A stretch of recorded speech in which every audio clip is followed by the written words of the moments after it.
Hello there, and welcome to Fire Engineering Blog Talk Radio. In this installment of the Professional Volunteer Fire Department, the podcast that's dedicated to our great volunteer fire service and getting all our listeners to embrace the message that developing and displaying and maintaining a professional image and reputation are the duty and responsibility of all firefighters. And all firefighters should recognize that true professionalism is not defined by any paycheck. Tom Merrill here. Glad to have you listening to this latest episode. And no doubt it is definitely on a very somber note that we embark on another year of the Professional Volunteer Fire Department podcast, because as I'm sure you know, we lost our great friend, my incredible mentor and supporter in Bobby Halton, Chief Bobby Halton, who passed away just before Christmas. And I said it before that I simply have no words to really put this into perspective because, as you know, Bobby, as we all called him, did so much. He did so much for me personally. And I know he did so much for all of us in the fire service. He truly was larger than life. And of course, he built FDIC into what it is today. I mean, FDIC has always been one of the preeminent conferences, but he truly took it to another level. But beyond that, for me personally, my God, he believed in me. He encouraged me. He motivated me. I think he believed in me more than I believed in myself. And, he got me writing. He got my first articles published on Fire Engineering's website and then in the magazine. He invited me to present at FDIC numerous times, and he asked me to do this podcast, and he even got me the book contract for my soon to be released book, The Professional Volunteer Fire Department. But I mean, beyond that, he was just such a dear friend and so popular.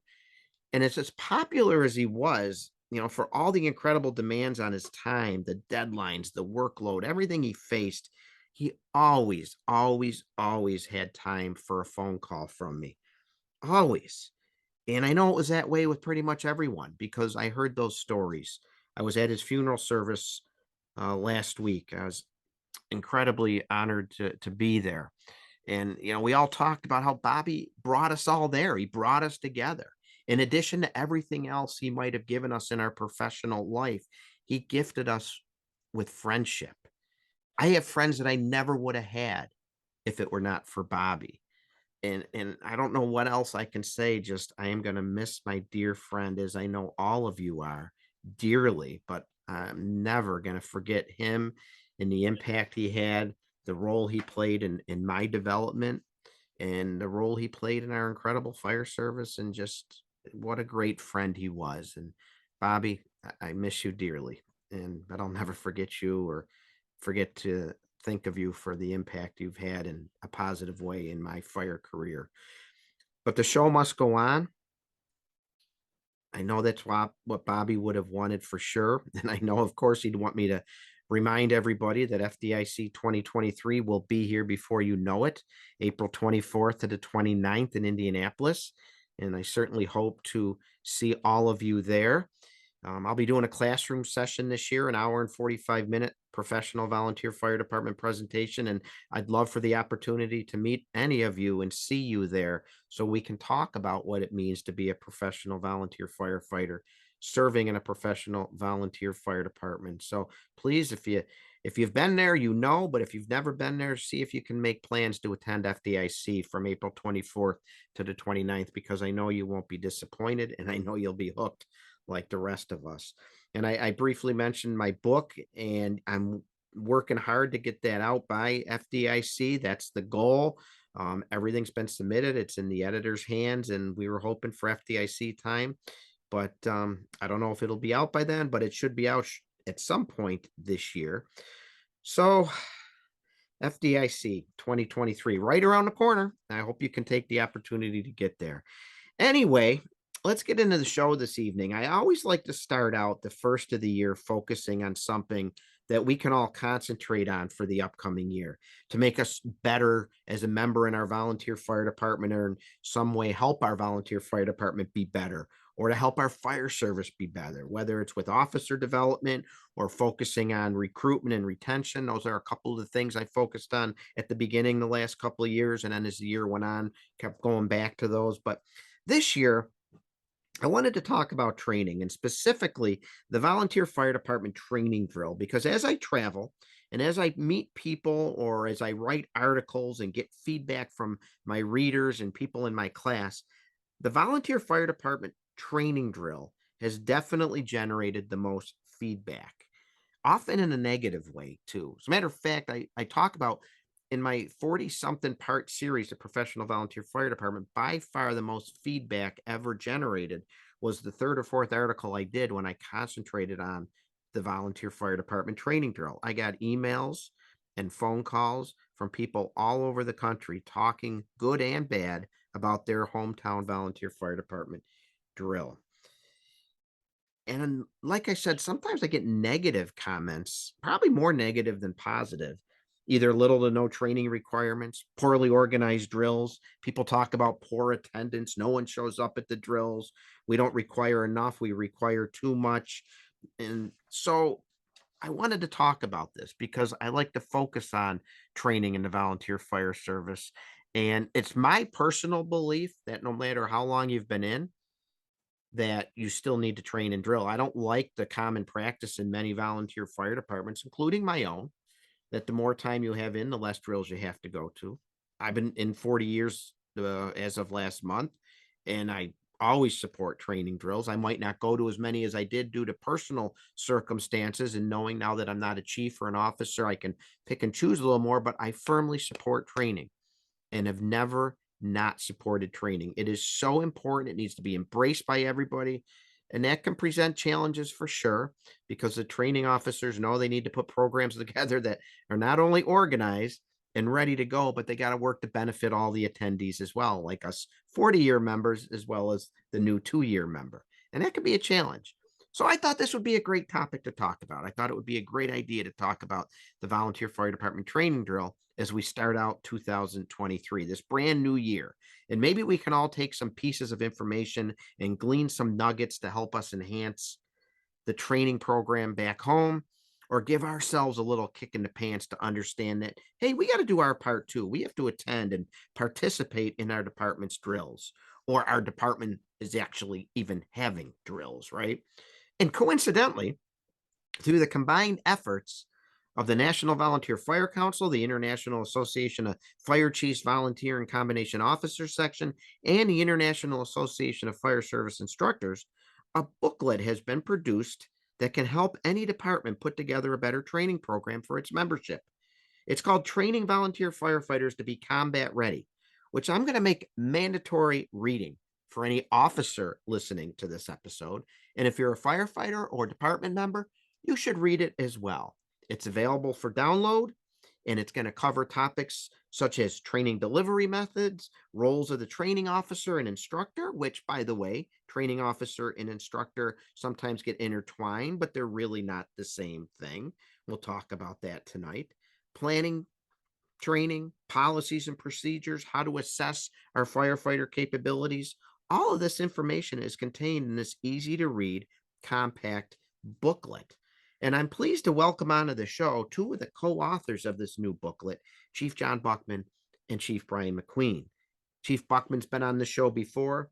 He served as a chief of the he's been a chief officer in the Germantown Fire Department in Evansville, Indiana for 35 years. He's a 52-year member of that department. And along with Chief Buckman, I have Chief Brian McQueen, the past chief of the Whitesboro, New York Fire Department. So past director of the Firemen's Association, State of New York. I could go on and on with the resumes of both of these fine gentlemen, but I'm so glad to welcome them on to the show this evening so we can talk about this new booklet. Gentlemen, welcome to the show. Hey, Tom, thanks a lot. You know, we appreciate the opportunity to be able to do this, and what a great opportunity for John and I to be able to do this at the tip of your January season here, setting off a wonderful programs that you do run throughout the entire year. And we can't say enough. I'm entering my 45th year with the Whitesboro Fire Department, and being a volunteer firefighter just adds so much, to the community, to your family, to your brothers and sisters you walk into battle with. But I'll let John talk a little bit about how we got this going. It actually started at the National Volunteer Fire Council's training summit that was held down in Orlando. And John had another spirit of moment idea, speaking with somebody. So, John, why don't you take it from there? Hey, thank you, Brian. Thank you, Tom. Echoing Brian's comments, we appreciate the opportunity, and because we both have a passion for training, and it's been a passion all of our lives. Brian was a teacher, as well as in the fire department. I was a state fire academy director in Indiana here for 15 years. But the issue is, and Tom, as you said, you get a lot of complaints when you write about training. We try to make this document simple, not real complicated. Training is complicated, but there are certain things that you can do to make it more pleasant for the volunteer firefighter. And that is, one of them is scheduling. One of them is preparation. One of them is planning.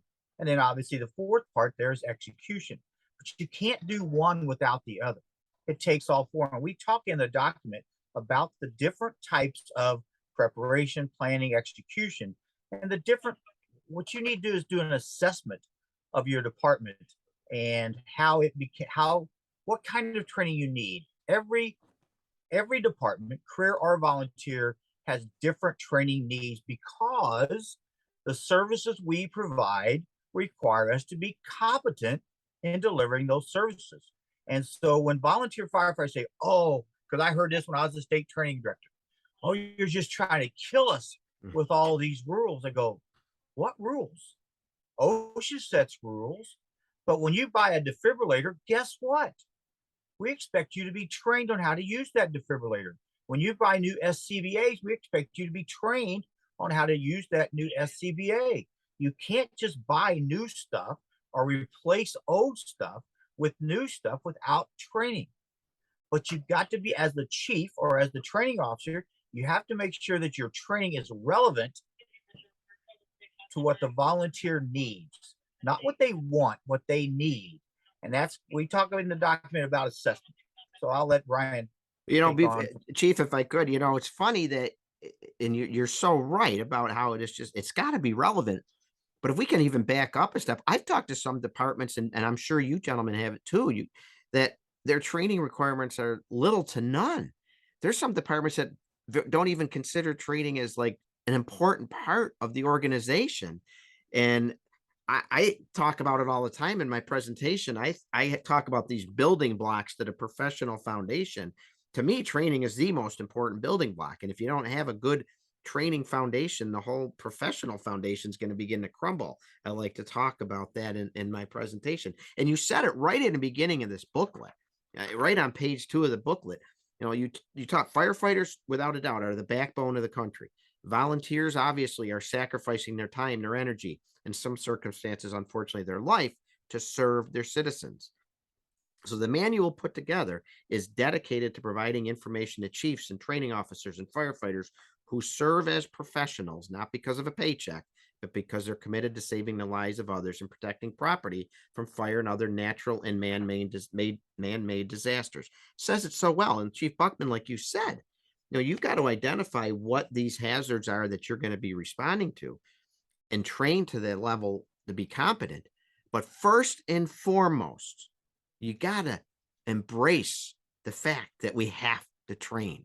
Training isn't, you joined the volunteer fire department, but training isn't voluntary. You have got to train, and we've got to get every member to embrace that. And again, 40 years in, 4 months in, 4 minutes in, the whole department's got to be on board with that. And if not, these aren't costumes, right? I say that all the time. We're not in the land of make-believe, folks. It's the real deal. So before we can even get into training, we've all got to get the mindset in our department that training is a priority and it's important.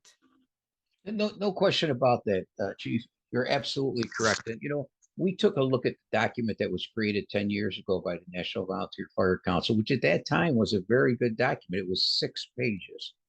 This new document is 50. So it kind of exemplifies that the ways of the volunteers and how they respond to fires now. And sometimes let's talk about the lack of volunteers that we have and the need to impress on our mutual aid and our, our box assignments and stuff and how we need to work together with them. Those days have changed. The 80,000 volunteers, or you don't see them come around the state anymore. So, we have to really define, why is training important? What are we responding to today? And does that person that's walking next to me, whoever it is, male or female, shouldn't that person be just as trained as you are, if not better? I think that's very, very important. And, we deal with a lot right back at the firehouse. You're going to a meeting tonight. We're dealing with, bullying. We're dealing with PTSD. These are things that 10 years ago, they were there, but they weren't in the limelight. Well, now there's a lot of articles written about it, things that the leadership now has to deal with. And I think that's so important, and I think John and you both said it. What happens in Whitesboro isn't going to happen in the Snyder Fire Department. We're two different departments covering two different types of areas. So the training needs to be different. It's funny.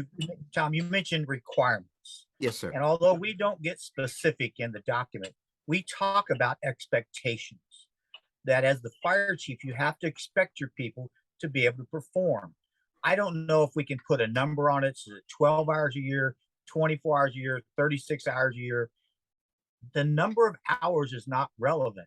It's the performance. It's the outcome that is relevant. Is you can sit there in 3 hours in a classroom on your butt. Well, what did that prove other than the fact that you can sit on your butt for 3 hours? We talk in the document about so much about drilling, getting out on the drill ground, getting out into the fire station. Don't PowerPoint people to death.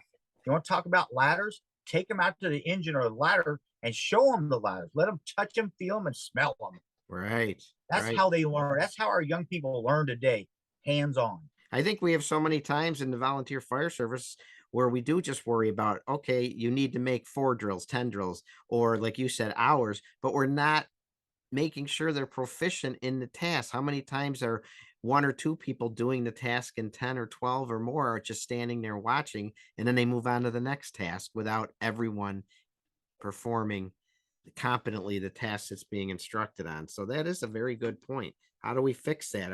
Is that something we can talk about? And let's think of how learning has changed. COVID has really changed us, whether it's the career fire service or volunteer fire service. And that's pretty unique about the document that we have right here in front of us. That's that free download. It was put together by both career and volunteer firefighters and leaders. So, it blends a good message in there. What do we want volunteer firefighters to know, and how are we going to teach them? And absolutely, so many people learn better by doing it today than they do just by reading and sitting in it being PowerPointed to death. Mm-hmm. Yeah, for sure. If I could ask, the interesting thing to me with this booklet is, you have the nice introduction, and one of the first main subjects you talk about is surviving the job and health and wellness and the cancer threat and things like that. And Chief McQueen, you even said, the bullying that we can't tolerate today. What was your thought process that went into making that such an early part of this manual, the focus on surviving the job mentally, physically, and even avoiding things like bullying and harassment? What was the thought process that went into that, like talking about that right away? Well, that was basically my topic. And, being a occupational cancer survivor, and when I attended the National Fallen Firefighters Summit back in 2015, that really paved the way for the improvement to cancer prevention along the career and volunteer fire service. But I still see it, and I don't like to see it, that there are still departments. I just saw one posted on a Facebook page where they just got back from a fire. Their face is all sooty. Their turnout gear is all full of soot. So, it just doesn't seem like we're getting the message across. That some want to buy into it, some don't want to buy into it. They want to get that, I do the job. I don't have to clean myself up. Well, I mean, it's out there. You all know it. I mean, if you ever have to go through a cancer diagnosis, and live away from home for seven weeks alone, away from your family and your friends, it'll change your mind, for sure. And then in the fire service, we see it, the joking around that goes on in the fire department. You get these people in the department, and how many times do you hear them when they leave? I'm not in the clique. We have to deal with those types of things. This is some information that's going to help our leaders in the volunteer fire service, develop plans, develop operating instructions, develop SOGs, policies that are going to prevent those things from happening in a very simple way. And we did provide some guidance in the document for them to do that. Mm-hmm. Yeah, very important too. Go ahead, I think Chief. one of the things, Tom, is the reason we put it in the front of the book is because in the volunteer fire service, I don't want to say we ignore it, but it's not that important when we believe it is important. Surviving the job, whether it's PTSD, cancer, whatever it is, that has to be one big part of the training program. Yeah, absolutely. We got to survive to perform, right? So, Yep. and you talked about this blended learning style, the training delivery methods. I keep hearing blended learning style. We have to offer more of a blended learning style. That's what our generations today expect, the new generation coming into the fire service. Again, every generation's different. My generation sitting through a 3-hour lecture, that's just how things were, looking at a font that was about the size 8 on an overhead or something like that, right? So what is this blending learning style that you all are talking about? Chief McQueen, can you take that, or Chief Yeah. Buckman? Yeah. I don't mind taking it. Sure. Without a doubt. You mentioned earlier how, we learned to do things differently over the past 3 years because of the COVID restrictions. So, we've learned that, you can do, even though there was no in-person trainings going on in your fire station, you really got together with your officers and developed a plan to be able to do it virtually. All right. John mentioned earlier about the importance of taking a classroom session and taking it outside, whether it's ladders, hoses, or how about on a Saturday, let's just take the hose bed on engine 3 and dump it out and reload it again. It's the hands-on piece of it. You get some new nozzles into the fire department. Well, just don't say this is a task force tip and this is a straight bore or whatever. Take them out and use that and build that into your training programs. The same thing when you're running off your box alarm, the direct mutual aid program with your neighboring department. What's wrong with going into that department and getting to know their equipment, and them coming to you and getting to know their equipment at all. So the blended learning is important. It really takes up 3 parts: the book, the instructional lesson, and the hands-on piece. Mm-hmm. Yeah. I think one of the things that we recognize, even though we may be senior members in the fire service, is that young people learn differently than we learned. And I this one instructor came up to me. He told me, he said, I was teaching pump operations, and I was going through how the impeller is attached to the shaft and all this stuff on the inner workings of the pump. And this young kid in the back room wasn't paying attention. So at break, he went up and asked the young man, what were you doing? He goes, I was on the Waters website looking up the Waters pump stuff. From there, I was way ahead of you in what you were teaching. They do their own research. So they come to class with some preconceived ideas. Not everybody, but the ones who are really interested, they've done their homework before they've even been to class. Yeah. So as an instructor, you need to recognize that as like, that's how you start off the class. Well, what do you know about this subject? And then that will drive the instructor on what he or she needs to teach to them. And see, most of our instructors going, oh my God, no, I have to teach them PowerPoint slide 1 through PowerPoint slide 24. I can't do one out of order. Yeah. Oh my, would that be heresy? So I think we saw that as a real need for instructors to change the way they deliver training to satisfy the members' needs, not the instructors' needs. And one of the things we also did, we wanted to put the role of the training officer so many times, and you probably see it, Tom, that you go in the fire stations and they have their calendar posted, and it's the same calendar every year. We're doing this on this day, that on this day, this on that day. Well, of course, people are going to be bored with that. You know what I mean? So in this starting on page 17 in section 4 here, we talk about the diversification of your training drills and your training calendar. You know, how to, as John said earlier, develop it for your department, you know, because you may not be a water rescue department, but you can be a heck of a tower group. So let's start developing the training that we're going to meet. If we need a water rescue, we're going to call our neighbors next to us. Yeah. And you talk about the difference between, there's the training officer, and then there's the instructor, and then there's the student.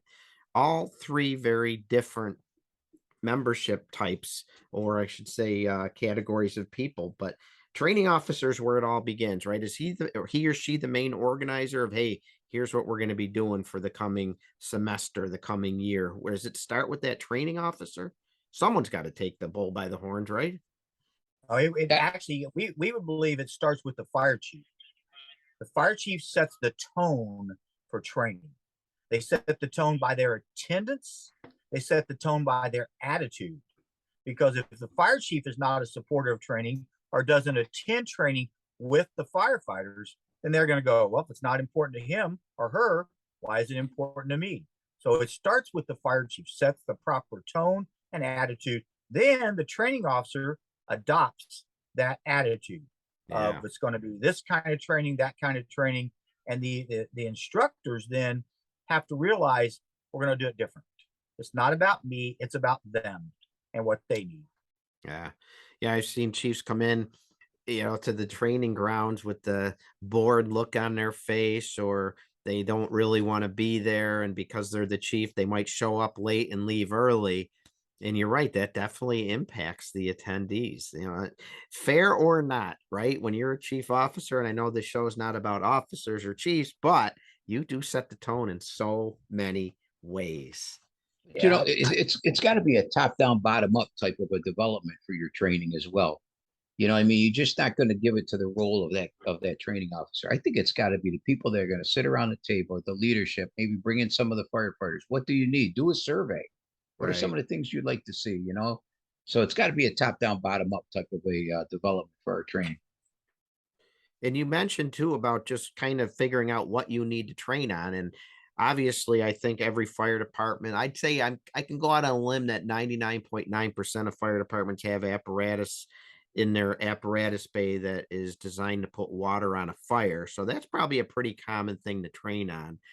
But do you think the chief should sit down with a group of members and officers to decide what else needs to be trained on? Does the chief set the tone for that too, Chief Buckman? Is it up to him to kind of say, here's the direction I want to go? The chief has to listen. That is a big attribute of an officer, period, is to be able to listen. So yes, and we're talking about the smaller departments. You may have attendees that listen to this podcast or webcast that are from departments with 75 or 100 volunteers. Well, the chief is not going to attend all the training for those 75. I think we targeted this paper more towards departments with 12 to 24 members. Okay. So smaller departments. So when we're talking about the chief attended training in a department that's got 16 members, I got a call the other day asking me, what do I do? Our fire chief hasn't been there. A department with 18 members, and their chief has not attended what they call regular training session in the last 12 months, in the entire year of 2022. And they're calling going, what do we do? So, I gave them some ideas. We'll see what they end up doing.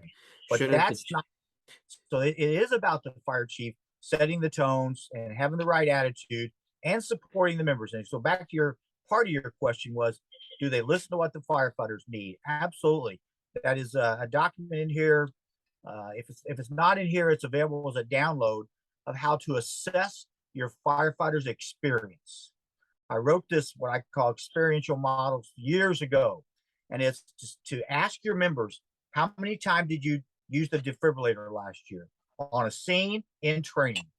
How many times did you put an air pack on a scene in training? Simple questions like that, because, we can have a defibrillator and we may have deployed it 5 times, but the same person deployed it all 5 times. So it's like nobody else has experience. So we need to train on that. But if it's the other way around, like all of our members have put an air pack on more than 4 times in the last 12 months, then maybe that's not quite as high a priority as the defibrillator. just as an example, simple example. Right. And Yeah. you get that by listening to what your people, what their experience is, because it's not always about training. It's education, training, research, and experience. You got to have all four of those to be a competent firefighter. Mm. And so you got to analyze, assess their experience as well as their training. I've never I heard think of that it being done that way before, where I guess it's like you look at your app, what's in your apparatus bay, what can you be expected to use on a regular basis? And then when's the last time you did it? And you by know asking those questions, you can form your training program based on the answers you're getting. Chief McQueen? absolutely, absolutely, Tom. And I believe that was section 7 was the section that John was talking about in the assessing the firefighters. But I think one of the other things we tried to embed in here is the importance of a mentor program. So that you can assess these people when they come in. You're going to work with these firefighters, in a small group atmosphere. You're going to know whether they want to go interior, exterior, fire prevention, administration. It's all developing a great mentor program, I think, is crucial for any department's success, no matter how large or how small they are. What are some important steps you think go into a mentor program? I've seen different examples where a new member gets assigned a mentor, but then they've run into obstacles because they're at the firehouse at different times. I've seen other departments that have multiple mentors for one member, and then I've seen it where they only do it on a training night. And I've seen others that they're, hooked at the hip for the first 6 months. In your experience, what works best to put a good mentor program together? What we have, I mean, we have an outstanding mentor program in the Whitesboro Fire Department. We have a deputy chief that's in charge of it. He's done a wonderful job assessing, the firefighters when they come in. He first of all sets up with a personal approach, with a personal contact with them, brings them to the firehouse, meets them. He usually does it in groups of 3, when they come in. So we try to do it together. So by doing it in those groups of 3 or 2 or whatever it is, it's again, you're helping this person's helping another person. And then he, reviews all of the operating instructions that we have, reviews our policies and bylaws. That's the first step to everything. Answers any questions they may have. Then goes back into the personal protective equipment, the runnings of the fire department, goes over every piece of apparatus that we have.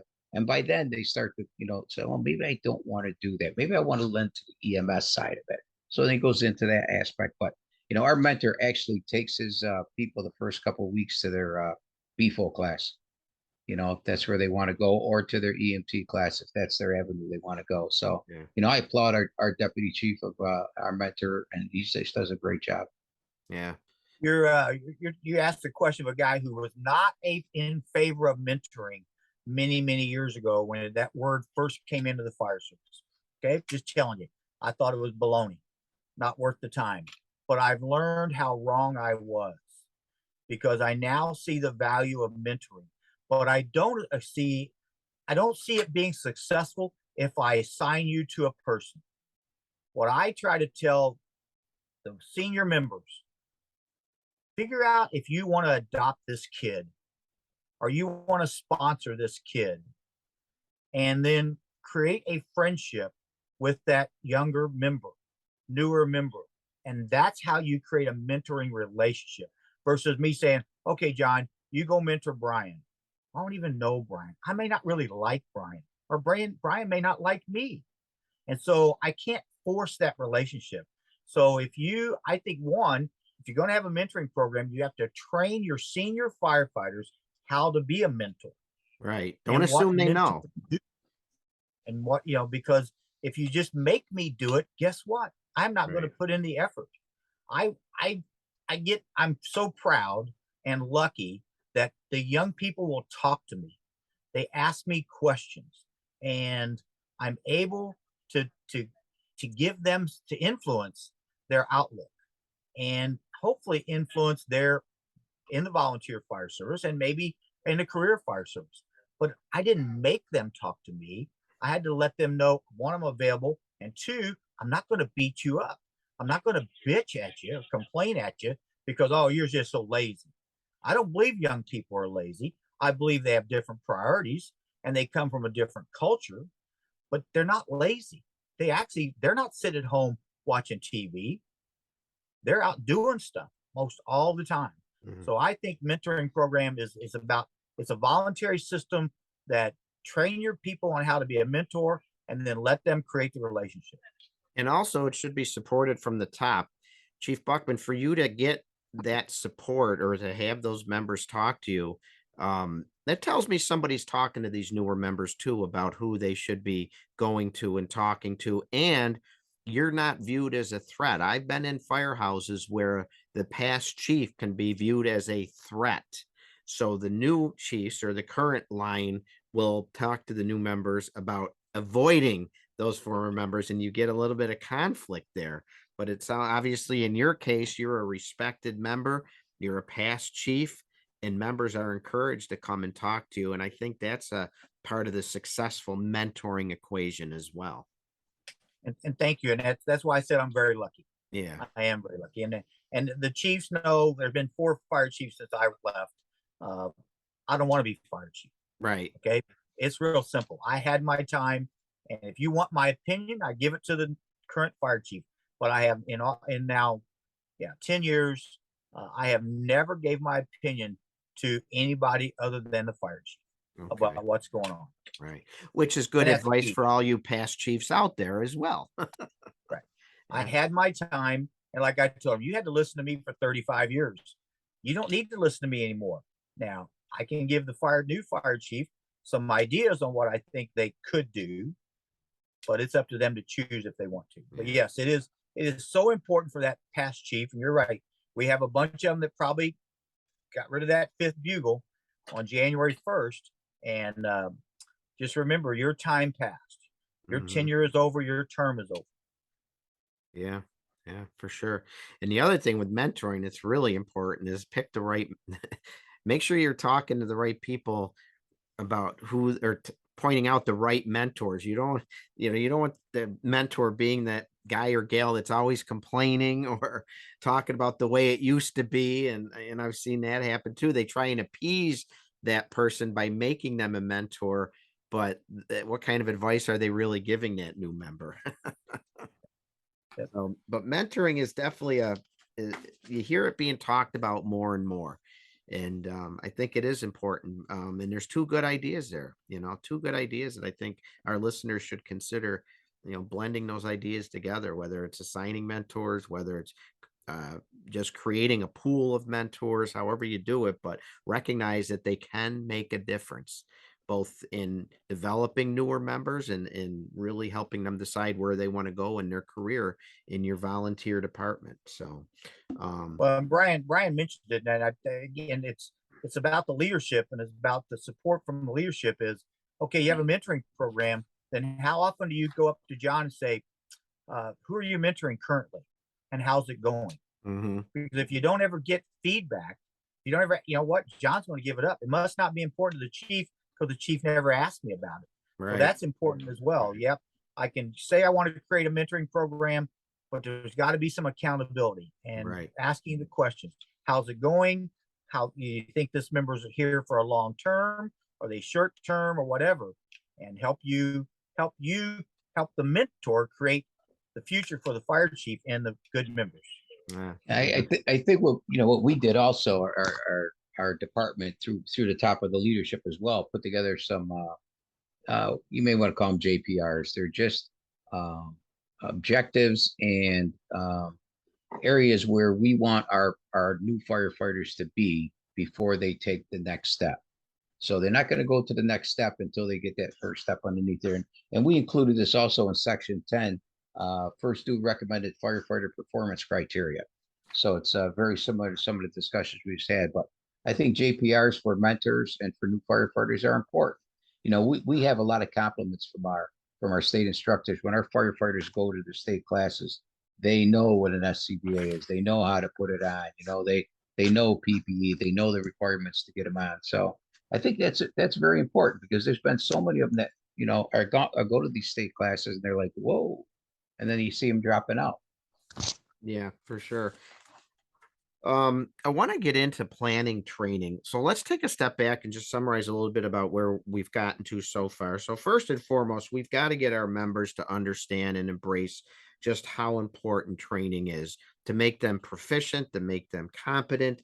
Also, it can help reduce any liability, some liability for the department, right? As and the individual firefighter, I dare say. So we've got to create that mindset in our department, just how important it is to train and be prepared and competent.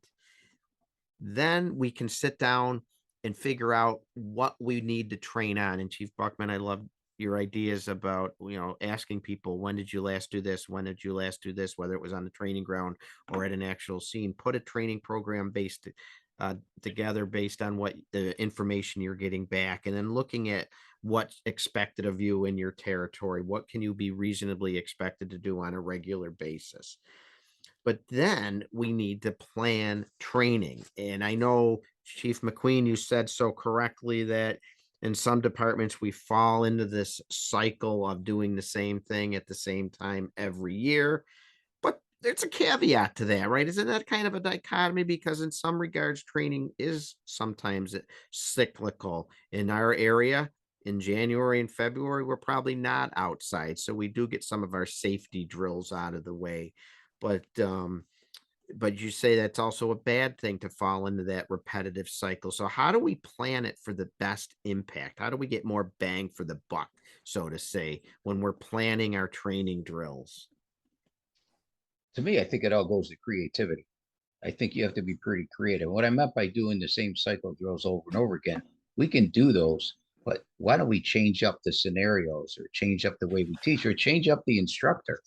And I think it's also important for instructors to get some type of an instructional course, to learn how to adapt to the changes of the learning styles of the volunteer firefighters.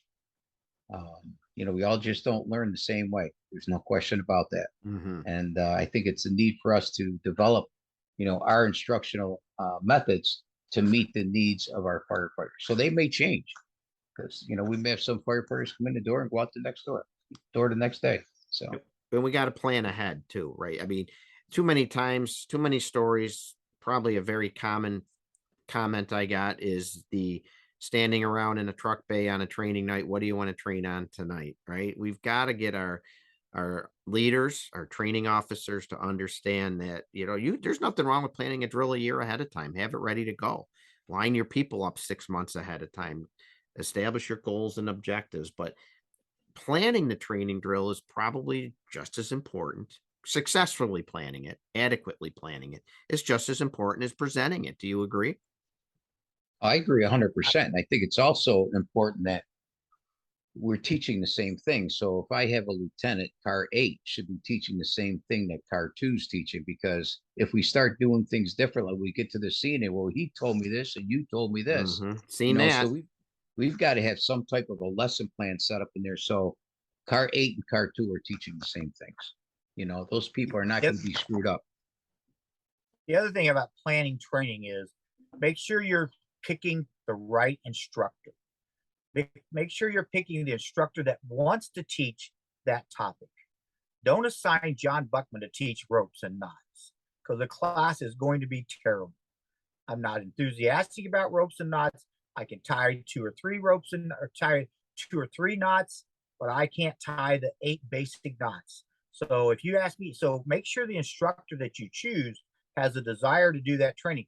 That will improve the quality of that training probably 100%, versus going, hey, John, go do ropes and knots next Monday night. Like, okay, I'll do it because you ordered me to, so to speak.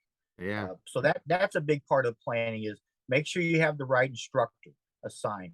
And also maybe go to your neighboring fire department and find one of their instructors who will come and teach topics that are pertinent and relevant to you. Brian's comment about checklist. I'm a big checklist person. So if you're doing skills, if you're doing an initial attack, we'll just use that as an example, and you expect them to get dressed in the truck, get off, pull the pre-connect, get it to the front door, does it have to be one of your instructors every time doing it? No, it actually could be a captain or a chief officer from a neighboring department. As long as they use a standardized checklist of, we're going to evaluate you on these 7 different things. Can you get dressed? Did you have all the buttons buttoned, all the collars snapped? It's, those kind of things. And then the other things that we would call optional, that's where the outside instructor may influence those optional way of thinking. Going back to Brian's creativity comment, Yeah. it's so important to have some creativity. There is more than one way to do a thing in the fire, do most of our skills in the fire service, but your department determines which skill or how you're going to do that particular skill. And whether you're going to, you're going to pull the pre-connect, doing a shoulder load, you're going to pull the pre-connect, dump it on the ground, keep a hold of one of the straps and advance forward. You're going to have 20 feet of hose outside the door. All those are standard kind of things that would be as part of that checklist that Brian mentioned, that every skills night has to have a standardized checklist to evaluate people on, so we don't get multiple ways to do the same thing on a fire ground.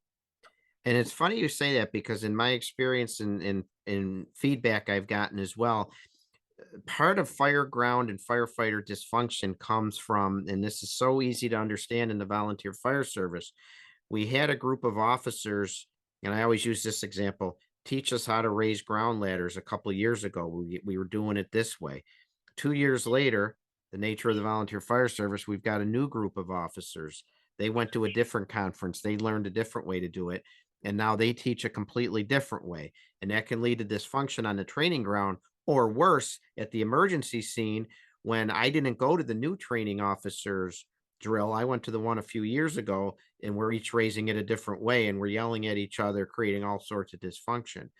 So I think a checklist and an adopted best practice is the way that can help solve that dysfunction. So the new group of officers coming in at least know, hey, this is how they used to teach it. And if they're going to teach a different way, they know then, hey, this is new for you all. And they know they might have to concentrate on it a little bit more, because for the last 10 years, we did it a different way. Does that make sense? Does a training template help there? Is that incorporated in a checklist? You didn't use the word frustrated. What you're doing is your long-term volunteers are becoming frustrated. It's like a certain national organization that taught us how to do CPR. Every couple of years, guess what? They changed the way you do it, but the outcome was always the same. And so it's the same thing here with your example of ladders. Okay, you can put the fly in, you can put the fly out. Does it matter? Does it change the safety of the climb? Does the ladder manufacturer don't do it one way or the other? In most cases, the answer to that is no. So why are you changing? Just for the sake of change? And that will frustrate the volunteers. Like, I learned it this way, now I got to learn it that way, for no real benefit to me as a member. If it's going to improve efficiency, going to improve safety, then obviously, yes, we're going to change it.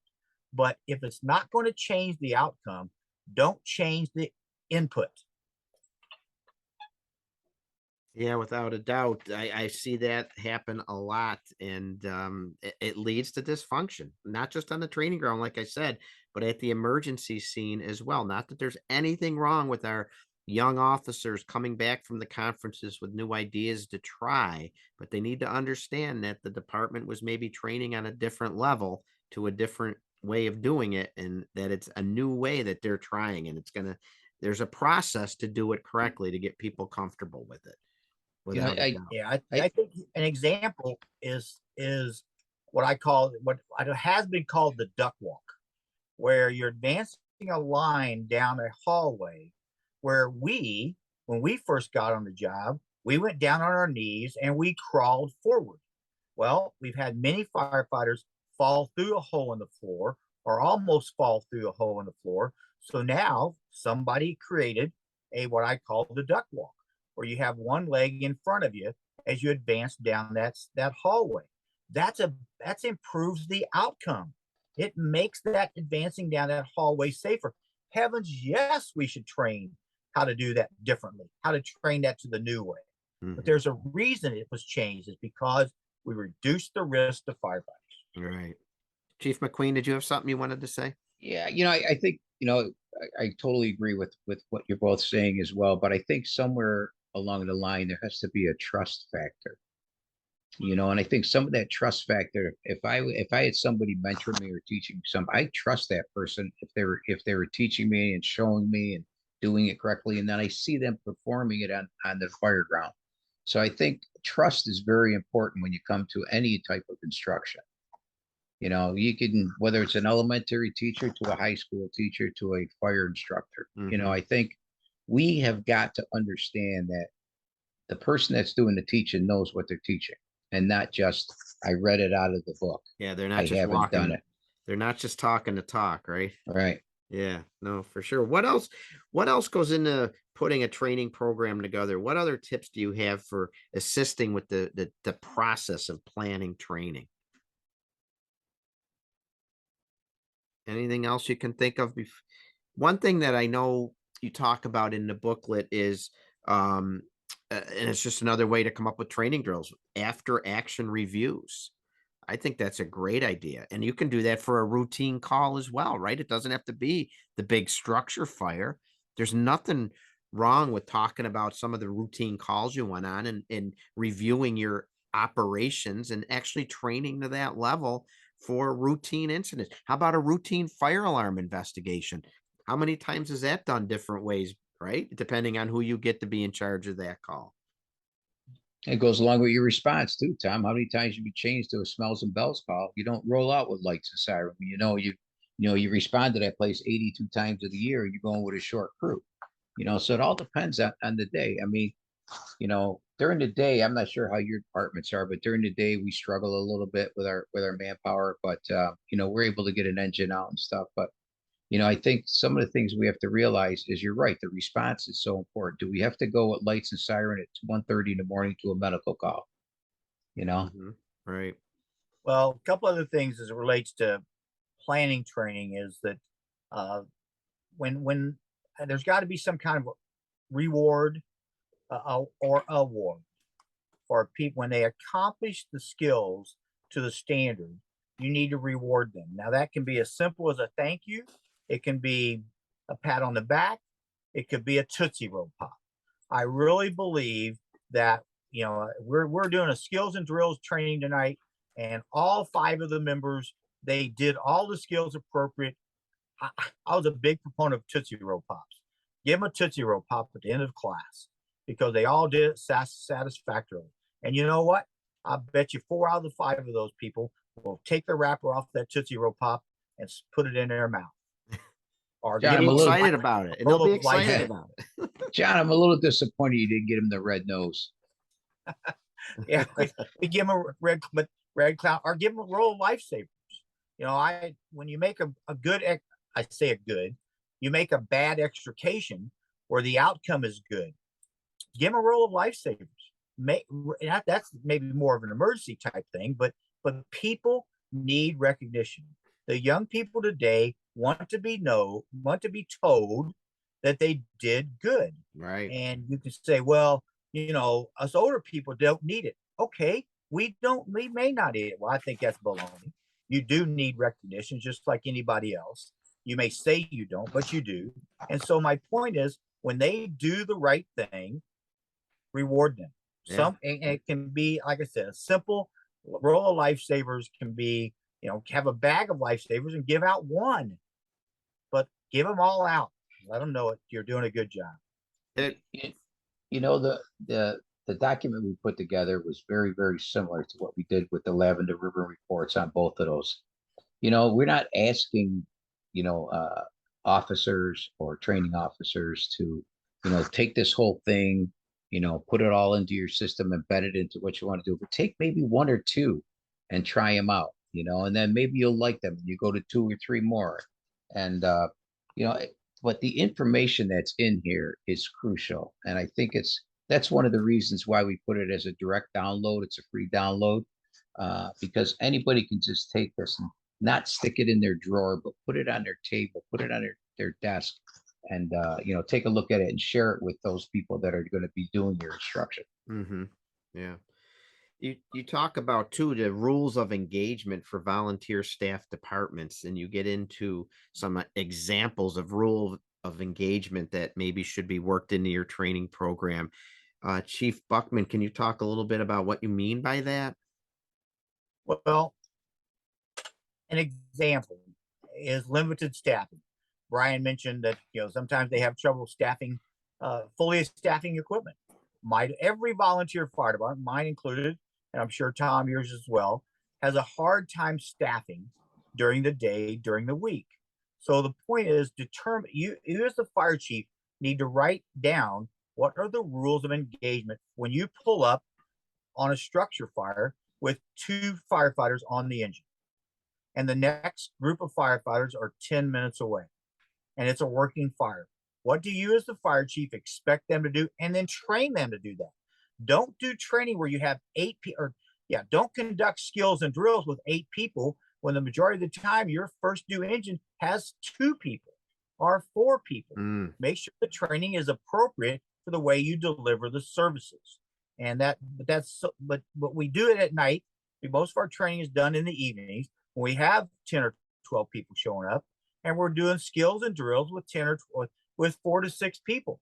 But yet the majority of the time we respond with 2 or 4 people, and then we're waiting 6 minutes for another 2 or 4 people for them to arrive either on the next piece of apparatus or direct response. And so we need to train them in the way we expect them to perform on the fire ground. So determine what your rules of engagement are. My department just went through that. We had a structure fire during the day, early in the morning. 2 people on our part-time people were on duty, so they responded. They get there, it's a working fire. What does the fire chief expect them to do? Now, they did decide to go in because there were report of dogs in there. It happened to be one of our firefighters' houses, so there's a lot of emotion involved. But they made the right decisions. With limited staffing, they went in, the dogs were not found, they ended up dying, but they made a good decision. Some people can argue whether it's the right or the wrong decision, but they made a good decision. They didn't just automatically do something. They decided, yep, I'm going to stick my head in the door. I'm going to look in. I'm going to go, he didn't even go in the whole door. He stayed with his body outside the door, but he did look in. Then they got the hose line up there and put water up from the outside. About then, that was only like 3 minutes and 17 seconds.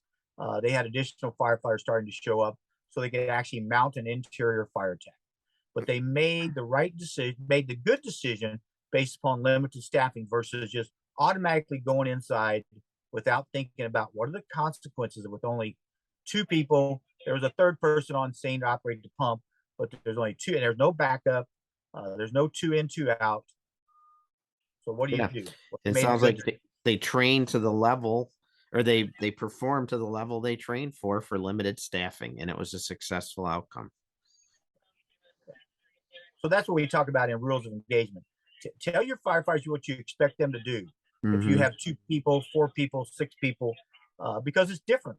The biggest challenge that I see in the volunteer fire service from a structural fire response is the lack of consistency. We can't always say 2 people, 4 people, 6 people within the first 4 to 8 minutes. And so that's part of our challenge. We have to train people on how to make the right decision based upon what they see out there. And hopefully it's a good decision that ends up not getting anybody hurt. Right. And then our training requirements are different than that, right? The individual department's got to come up with what their training requirements are going to be, such as you have to, become firefighter 1 certified within a year, within 16 or 18 months, right? And you can't participate until you get this and this qualification. And then you talk about developing training plans around those requirements as well. So is that something is that where SOPs, SOGs come into play? A little different than rules of engagement here. This is department SOPs, SOGs, which again, in my experience, that gets into trouble because the SOPs and SOGs are usually written, well, after 10 years, you don't have to do anything anymore. And I don't think that's really fair. Actually, what we have is what's called operating instructions, and we make it mandatory for every new firefighter that comes into the fire station to make sure that they're very well versed in the operating instructions. And then what we try to do is build that information from the operating instructions into the training program, into our responses. And just to go back a little bit of what John was speaking of, we have got to be ready for whatever comes about. I mean, let's be honest, the world is changing. Just take a look around. It's the storm that you had in Buffalo. I mean, wow. I mean, you had to be prepared for that, or would it be the floods that we have here in Whitesboro? We have to be prepared for that. So these are all the different things that changes the way that you develop your training and makes you more aware of that. I need to do a little bit more work on what's going to be affecting our area. Mm-hmm. Yeah. And then work that One, into your. one of the things we mentioned in the document is liability. And so as it relates to your question, Tom, is that every fire chief needs to make sure that the firefighters that are responding on a call are trained to the skills you expect them to perform. That's an OSHA law. It's not a standard, it's a law. So if you get a firefighter injured, say in climbing a ladder, but they've never been trained in climbing a ladder, you've increased your liability. So make sure that whatever you ask them to do on the fire ground or in any kind of emergency situation, they've had training before the situation. If not, Mr. or Mrs. Fire Chief, you will spend more time sitting across the table from a lawyer than you ever really want to spend time with lawyers, because they will take you to court and they'll take you to task for your lack of decision. Well, sure. That guy or gal was at drill 2 weeks ago when we did ladders. What do you mean he wasn't trained? How do we prove it? Is that where documentation comes in, and or your skill assessment, or is there a sheet to prove it? A lot of times it's just check off. Oh, Joe Smith was here. Jane Jones was here, and we did ladders this night, but that's it. So the answer to your question is yes to all those things you mentioned. But the other thing, this was when I was the state fire academy director, I told people this when they're doing certification training. You don't need to take a picture of every one of the firefighters climbing a ladder tonight, but you need to have a couple pictures of people climbing the ladders. So when they say, well, John Buckman says he wasn't trained on ladders. Well, John Buckman says he signed it. So at the training, he signed the document. The instructor said he was there. And here's the things that we expected firefighters to do. And nobody says that John Buckman could not climb the ladder. So, but that's also, see, this is one of those popularity things. Mm-hmm. As the instructor, Brian is going to have the guts to stand up to John Buckman and say, guess what? You can't climb ladders. Do not ever go up a ladder, and write it down and give a copy to the fire chief and put it in their personnel file. Because but that's the unpopular thing to do. But it will prevent so much trouble from somebody one day falling and slipping and, coming down the ladder, head first, feet first, the ladder falling on the ground, whatever, is having documentation and standing up and reporting that John Buckman can't perform the job of climbing a ladder. He or she is still a firefighter. There are other things they can do on the fire ground, but we all have limitations. And so accept those limitations, but point them out and document them. And that gets into the assessing your firefighters' capabilities, which I know is a big section in this manual. How to properly assess your firefighters' capabilities. So what goes into that? What some of the hands-on skills? How do we document? What do I look for? How do I assess these members' capabilities? What do you recommend for that? Chief Buckman or Chief McQueen? I think it's, I think what we need to do is to be able, and I think I mentioned it earlier with the JPR, got to be able to make sure that we are training these firefighters to the job that they're going to do. For instance, if they're a fire policeman, you're not going to make them climb a ladder, but you're going to make sure they know how to direct traffic. They're going to make sure they know how to do some crowd control for us. You're going to go to a recertification program in the state or the county. So you have to design your training program for the job that those people are going to do. If they're an active firefighter, interior firefighter is going to be running our tower ladder, they're going to need to know how to climb ladders. They're going to need to know how to operate a tower. If they want to be an officer, they have to be familiar and know how to operate a pump and how to drive a pump for us. Because how are they going to teach the next person if they don't know how to do it themselves? So again, job performance, I think is those performance reviews and those checklists that we mentioned earlier, I think are crucial. That's cool Yeah, too, is it I brings think everybody together too. All the yeah, different I think categories and members can be working together on a training ground, and talk about helping eliminate cliques, get people training together. the simplest checklist are the firefighter one checklist. Also, when you create, don't use a John Buckman created checklist, because who is he? What makes him an expert and to be able to create a checklist on the different steps it takes to perform that job? You look at the firefighter one checklist, developed based upon JPRs, developed based upon the NFPA 1001 standard. Those have all been validated. So when you go, if you have to go to court, you're going to go, look, I use the NFPA 1001, whatever edition, paragraphs, section 1.4.1. That's the JPR I use. And so then you have some validity on your side versus John Buckman going in the garage and saying, oh, here's the steps I think you need to take, and here's how we're going to assess you. I'm nobody. And so, but those would be the first checklist that you can make. Now, if there's checklists that aren't available that you may want on your department, such as how to establish command, then yes, create your own checklist for that. But look at other departments to make sure that you're not doing something really way too far to the left or way too far to the right, that you're somewhere closer to the middle. Is there any type of drill and training that is like no matter what, you've got to be prepared for this? I mean, I think the simple answer is yes, we should all be prepared for the single family house fire. But is there any must do's, other ladders, I guess you said, SCBA competency that is a must do for all members in the department, or is it really jurisdictional? What do you think? Well, John has an opinion, and this is a very, very basic opinion. Able to get dressed, pull an 1 3/4 to the front door, and conduct a primary search in a very rapid manner. That's about saving lives and putting out the fire. And if you can't do those three things, those are what I would call essential skills for every firefighter.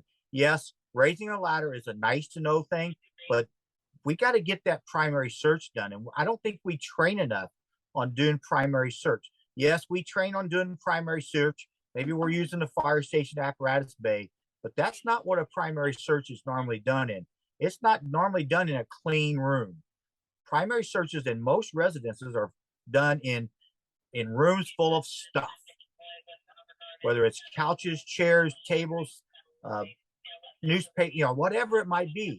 Well, we do primary search training mostly in clean rooms where we go along the wall. We never run into any obstructions. I know of firefighters that have crawled over dead bodies in a fire because they said, I didn't know what a dead body felt like. Well, I'm not saying we all should know how one feels like, but you should at least understand that when you come to a hump in the floor, that actually could be the victim that you're doing a primary search for. They're not always, as we do in training, but they're not always on the bed. They're not always under the bed. They're not always hiding in a corner. They could actually be in the hallway. They could actually be, most victims are found 3 to 10 foot from the front door. They get that close. And so once you get past that, you're crawling down a hallway and you run into some obstruction, then you need to think about, what is this obstruction? I mean, I can tell you the first one that I did, this is a long time ago. We actually saw after it was over, and we found the guy underneath a desk. I actually touched his leg and rubbed part of his, the skin off, and you can see that in the black and white picture. I had him, but I didn't know what I had. And so I think that's a big thing. Get dressed, pull the pre-connect, and do a primary search are the 3 basic essential skills every firefighter should be able to perform to the standard. And the government tells us there's other things we need to train on, right? Could you delve a little bit into Chief Buckman or Chief McQueen? People get so confused about OSHA and NFPA, and then there's that other word, PESH, that comes in. And some view the mandatory safety training every year, and they actually, it's so repetitive and so common it becomes boring and people roll their eyes, but it's important and mandated too. What's some of the mandatory training the government tells us we have to do, and who are these people? I think that's good for the basic volunteer to understand these different agencies. Who is OSHA? Who is the Department of Labor? Who is Pasture? And what do we do? Who do we listen to? And is it vary by state? Is that too much to ask? That's a big question? I can tell you that FASNY had a program at their legislative conference a couple of years ago, put on by PESH, and they put out the practices. But you know, if you're teaching the firefighter to the job that they're doing, and that whether it's climbing ladder, pulling hoses, running apparatus, whatever, whether they're fire police, if you're teaching them to the job they're doing, you're following the protocol that's set up by that, I think you're going to be fine. New York State put out the Office of Fire Prevention and Control, and PESH and OSHA put out a document 6-7 years ago about best practices. What's expected of an interior firefighter, what's expected of an exterior firefighter, a pump operator. Those are just some great guidelines that you can follow. But we have to mandate OSHA training when it's got to be part of the job that you perform as a firefighter.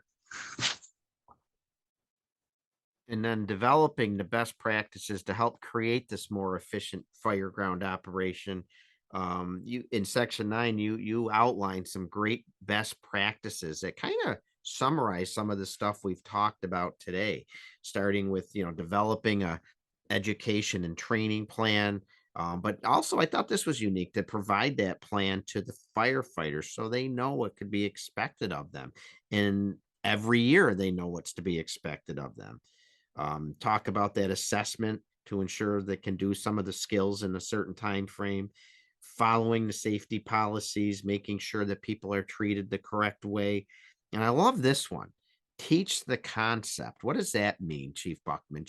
Teach the concept. Don't risk firefighters' lives. You just want them to become proficient in the skill in a way that you're not endangering their life on the training ground. Well, I think part of that, teaching the concept, best practice, I guess the best practices are identifying what in your department are the best practices, and then make sure you train to that. Then teaching the concept of survival is about how do we instill in the volunteer what their role is, what their career path is. This is talking about a career path. Is if you've been on the department for a year, you should have been trained to this level. If you've been on for 3 years, you should be trained to this level. At 4 years, maybe you're going to try to be a lieutenant. Maybe you're going to try to be a captain at 5 years, so on and so forth. You give them an outline, so to speak, of what would be a good way for them to progress in the department. Everybody, I shouldn't say everybody, most people who join the department want to progress. They don't want to be a firefighter ever. There are people who are satisfied at being firefighters, but they want to progress, and they want to know how to progress. Hopefully it's not by elections all the time, but it actually is by performance, and it's by certifications, it's by training, education, and so on and so forth. So the concept is a combination of all those things, how to be successful in your department. It's not just one item.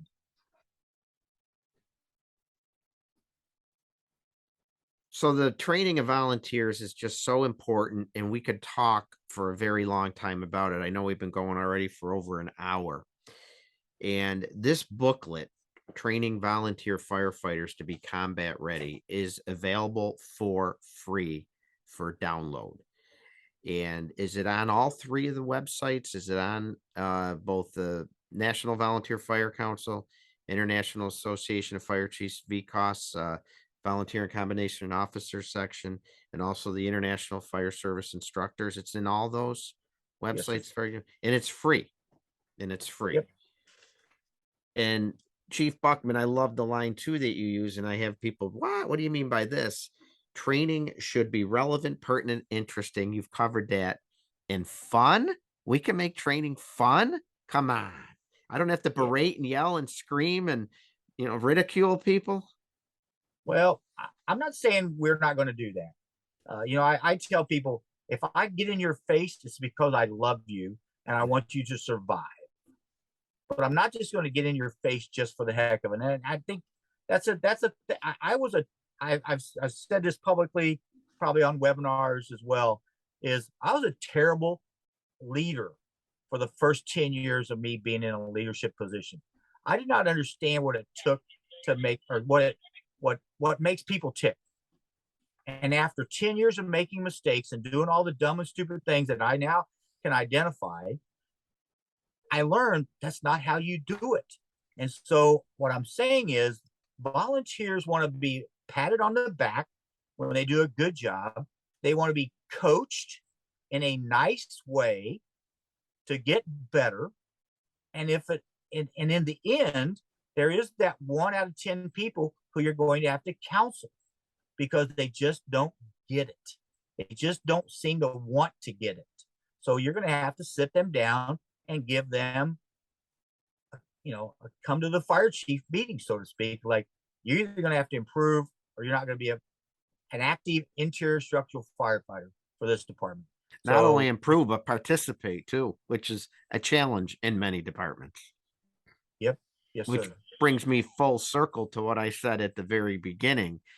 As true professional firefighters, this applies to the paid side just as well as the volunteer side, you cannot choose to ignore training. You cannot think it's for other people.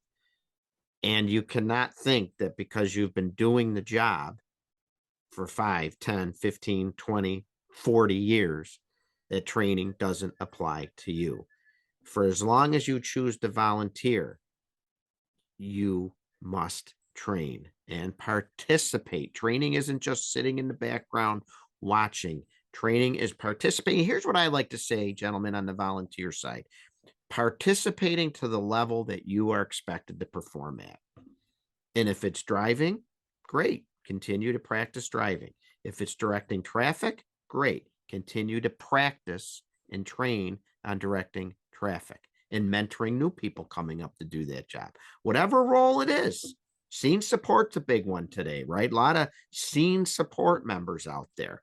Well, training for them might be throwing ladders, might be running electric, might be getting SCBA service areas set up outside the fire. Whatever it is, there's a way to incorporate all of that into the training ground on training night and make members need to make sure they need to participate. It's that simple. If you're a professional firefighter, you're training. I know you gentlemen agree with that. 100%. 100%. And I think and sometimes we also, we sometimes fail that when we use an object, let's say we use a gas powered positive pressure ventilation fan, we're using it for a while at the fire, and then we take it and we put it back on the rig. Do we check the rig after? Is that part of our instruction? For the officer, the firefighters that are on there, do we go through those rigs at the end? Because how many times has it been that we pull something out and it's empty? So we're not doing our job. So that's something I think we need to build into our, in our checklist as well. But Chief Merrill, you do an absolute. I've seen your programs twice now, 3 times now. You do an absolutely outstanding job getting across all of the messages that we spoke about today. And this is just one more document that you can feel free to include in that program to share with these people that, hey, there's people out there, whether it's VCOS, MVFC, International Society of Fire Service Instructors, whoever it is, they're here to help you. Right. So use what they give you, and it's free. And it's free. You don't have to reinvent the wheel here. It's free. It's absolutely free. And there's so many other things that we could talk about. We could go on forever. And I wanted to talk about this earlier. I wrote it down and then forgot. If you're an instructor, be enthusiastic. Chief Buckman, I think you said it earlier, right? If you're rolling your eyes or bored with the subject when or the chief comes in and he's not interested in that has a ripple down effect for sure. But folks, if you're going to be teaching on the fire ground or at the fire hall drill, be passionate about it. Even if it's the routine yearly safety drill, come up with a way give out those lifesavers, hand out a red nose, right? People like candy better probably, right? Absolutely. But make it interesting, make it fun, make people walk away. And here's some very important thing for the volunteer fire service. When that volunteer firefighter goes home that night, they don't want to say to whoever they're going home to, what a complete waste of time that was. Because you know what? A volunteer's most precious commodity is time. And if you're not making the most of that time, they're going to find something else to do next week when it's training night. They're going to stay home or do something else. Make the most of your volunteer firefighters' time on the training ground. A lot goes into training. There's so much more to talk about. I encourage all of our listeners to please go online tonight and download this document, Training Volunteer Firefighters to be Combat Ready. And you can get it off the websites of the National Volunteer Fire Council, the International Society of Fire Service Instructors, and the International Fire Chiefs Association Volunteer and Combination Officers section. If you Google those names, it'll take you to their sites. Correct me if I'm wrong, gentlemen, and they should be relatively easy to download from there. I got mine off of the National Volunteer Fire Council site. It was right there and easy to download. But as we start to wrap this up here, I mean, as Brian said earlier, and we looked at it, for those that have stayed this long, they're going, oh my gosh, look at all this stuff we got to do. We said in the document, you'll eat this elephant one bite at a time. One bite at a time, yes. Yeah. The original document was 12 pages long, and this one is 50. Do not, I repeat, do not, in capital letters, try to implement all the things in this document in 1 month. Pick a couple and move on them. Pick a couple more and move on them. Make progress, and that will end up making you successful. But don't say, oh my gosh, 50 what-odd pages. I can't do this. Yes, you can. One bite at a time. In that first bite, I'm going to tell everyone what the first bite is. Sorry, it's my show. I can do that. The first bite, everyone has to agree that training is important. There you go. That's first bite. That's an easy one. Cross that off. Check it off. You, the listener, right now. Training is important. And how about I will participate. There you go. Check it off. Go ahead, Chief McQueen. And it will save your life. There you go, brother. There you go. Absolutely. There's your first. There we go. We got to create that checklist then. Yeah. Yeah. Gentlemen, as we wrap it up here, first of all, thank you for your time. Is there any parting words, Chief Buckman? I know you just said about don't try to do everything at once. Maybe for the first month, in addition to, understanding training's important, you're going to participate because it can save your life. Maybe you want to just jump into doing an assessment. I like that question. When did you last use an SCBA? Was it training or drill? Come up with an assessment. Maybe however you do it, take little bites out of this one at a time. And I'll start with you, Chief Buckman. Any final words, anything you want to say? I know we went quick through this document, but I think we hit a lot of the important parts of it. And 2023 is here. It's time to focus on training. I guess, thank you for the let me make my comment about the elephant. I guess the one thing I would say is, if you're curious about what's said in this document, one of the things we did, which is unusual, is we put the instructor or the author's name in each section. Yes. And we give the author's email addresses in the document. So it's not like this document is who wrote this section. Well, we tell you who wrote this section, and you can email them. So again, as you download the document, start reading through it, and you got a question on chapter 7, which I think maybe Rich Calgar wrote, email him and ask him, what did you mean by this? And that we'll all be glad to answer the questions for the stuff that we wrote and maybe for stuff that we didn't write. Exactly. My closing points are this: never stop learning.